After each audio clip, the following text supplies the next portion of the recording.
নামাজ বৃদ্ধও বোঝে না, অসুস্থও বোঝে না।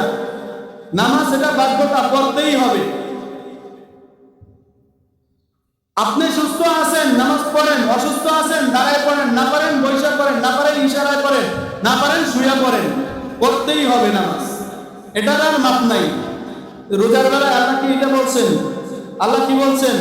তুমি বার্ধক্য হয়ে গেছো, বৃদ্ধ হয়ে গেছো, তোমার বার্ধক্যের কারণে যদি তুমি রোজা না রাখতে পারো, তাহলে এই 30 দিনের হিসাব করে দৈনিক একজন মানুষ খাইতে, 2 বেলা খাইতে কত টাকা লাগে এটা হিসাব করে গরিব অসহায় যারা মিসকিন আছে তাদেরকে হারিয়ে দিয়ে দাও।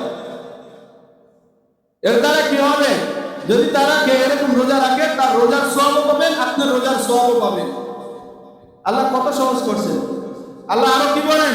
তোমরা সফরে গেছো, বান্দা সফরে যাইতে কষ্ট হবে, রোজা রাখার দরকার নাই, সফরের থেকে ফিরে আসার পরে রোজাটাকে কাজা করে দিও। কিন্তু খবরদার, খবরদার, সুস্থ আছো বান্দা, রোজা রাখার সামর্থ্য আছে, শক্তিও আছে, ভুলক্রমেও একটা রোজাও কিন্তু কাজা করো না, একটা রোজাও কাজা করো না। তাহলে কি হবে? এক রোজা কাফারা, এক টানা 2 মাস, এক টানা কি 2 মাস রোজা রাখতে হবে। রাখতে রাখতে রাখতে রাখতে 55টা পর্যন্ত রাখছে, এরপরে 56 দিনে যায় কষ্ট হয়ে গেছে, রাখতে পারে নাই। আল্লাহ বলে কাজ হবে না, আবার এক থেকে শুরু করে। আর বলেন কথা, আমার কথা বলে বুঝেন, এই রমজান মাসে যত ফজিলত আছে, বাকি সারা বছর যদি রোজা রাখেন এই রমজানের ফজিলত পাওয়া যাবে পশ্চিম কালেও না। এটা তো আল্লাহ আমাদেরকে সারা বছর রাখার জন্য দেয় না, একটা মাস। প্রবাসে দেখেন না কত মানুষ কষ্ট করে, তারা কি বলে জানেন? তারা প্রবাসে আসছেই তো কষ্ট করার জন্য, আরামে থাকার জন্য আসেনি। যারা বিদেশ করছেন, যারা এখনো করতে আছে, তারা কি বলে যে প্রবাসে আসছেই কষ্ট করার জন্য, এখানে কি আরামে থাকার জন্য আসছি? তা আল্লাহ আমাদেরকে দুনিয়াতে পাঠাইছেন একটু কষ্ট করার জন্য। কষ্ট যদি না করি ভোগ করবো কিভাবে বলে?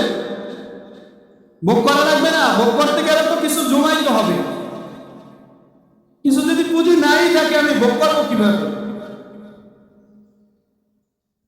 রমজান মাসে আমাদের আমলকে বাড়াই দিতে হবে। পবিত্র মাহে রমজানে আল্লাহ রাসূল বলেন, উম্মত এই রমজানে একটা যদি নফল আদায় করতে পারো, নফল যা পড়লে সওয়াব আছে, না পড়লে কোনো গুনাহ নাই, নফল যদি আদায় করতে পারো, আল্লাহ তোমার আমলনামায় একটা ফরজ আদায়ের সওয়াব তোমার আমলনামায় দান করবে। এই রমজানে যদি একটা ফরজ আদায় করতে পারো, আল্লাহ তোমাকে বাকি রমজানের বাহিরে 70টা ফরজ আদায় করলে যে সওয়াব হইতো, এই রমজানে 70টা ফরজের সওয়াব তোমার আমলনামায় দান করবে। আমাদের আমলকে বাড়াই দেওয়া দরকার না? আমাদের আমলকে বাড়াই দেওয়া দরকার। আল্লাহ আমাদেরকে কথা বলে বোঝার মতো তৌফিক আল্লাহ আমাদেরকে দান করুন। এই রমজান মাস বারবার আসবে না, কখন জানি কার মরণের ডাক চলে আসবে, চলে যাইতে হবে। রমজান তো আসবেই, কিয়ামতের আগ পর্যন্ত রমজান আসবে, কিন্তু আমার কপালে, আমার নসিবে কয়বার আসবে? ঠিক না? যেন সুযোগ দিচ্ছেন আল্লাহ। আল্লাহ বলছেন না, নিয়ামত পাওয়ার পরে নিয়ামতের শুকরিয়া আদায় করো। আমি আল্লাহ তোমাদের নিয়ামতকে আরো বাড়ায় দিব।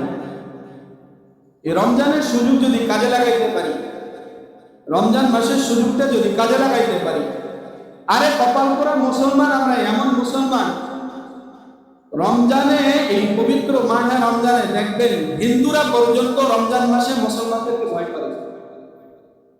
ভয় করে। কারণ কি জানেন? ওরা এই রমজান মাসের ফজিলত জানে, সম্মান জানে।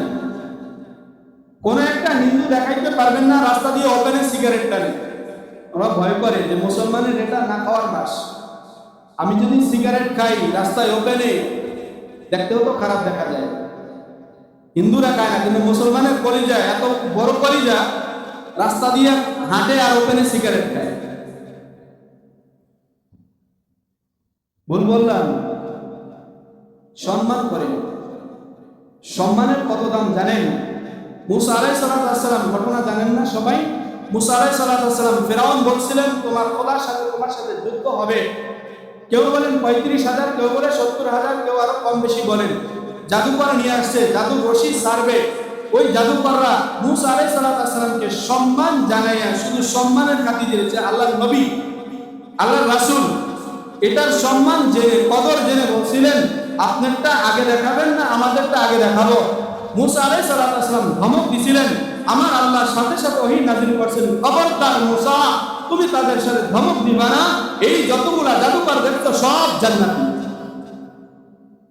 মুসা আলাইহিস সালাম বুঝে নাই, আরে এরা কাফের, এখনো কালেমা পড়ে নাই, মুসলমান জান্নাতি হয় কিভাবে?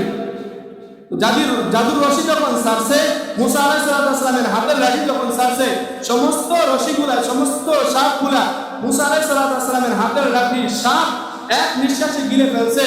তো আল্লাহ তাআলা এই কুদরত দেখার পরে ওই সমস্ত জাদুকর এক বাক্যে কালেমা পড়ে মুসলমান হয়ে গেছে। কি করছেন তারা? সম্মান করছে। এই রমজান মাস, আরেকটা কথা বলি, এই রমজান মাস এক হিন্দু ভদ্রলোক বাড়িতে আসছে, তো সকালবেলা তার সন্তান বাইরে উঠানের ভিতরে খানার প্লেট নিয়ে দুপুরে খানা খাইতে বের হয়েছে। খানা খাইতে যখন বের হয়েছে, টাস করে একটা চড় লাগাই দিছে সন্তানের গালের উপরে। হিন্দু ভদ্রলোকটা ডাক দিয়া বলে, সন্তান তুমি কি জানো না এটা মুসলমানের রমজানের মাস, ইবাদতের মাস? তোমার কেমন সাহস হইল তুমি বাহিরে খানা নিয়ে আসছো? কিতাবের ভিতরে আসছে, আল্লাহ এই ব্যক্তিকে এই রমজানের সম্মান দেখানোর কারণে আল্লাহ মৃত্যুর আগে তাকে কালেমা নসিব করছে, কালেমা করে সে মুসলমান হয়ে দুনিয়া থেকে বিদায় নিয়েছে। সম্মান করি আমরা, সম্মান জিনিসটা ধরে রাখি। আল্লাহ কথাগুলো বোঝার মতো তৌফিক আল্লাহ দান করুন। সকলে বলে আমিন। ওয়া আখিরু দাওয়ানা আলহামদুলিল্লাহি রাব্বিল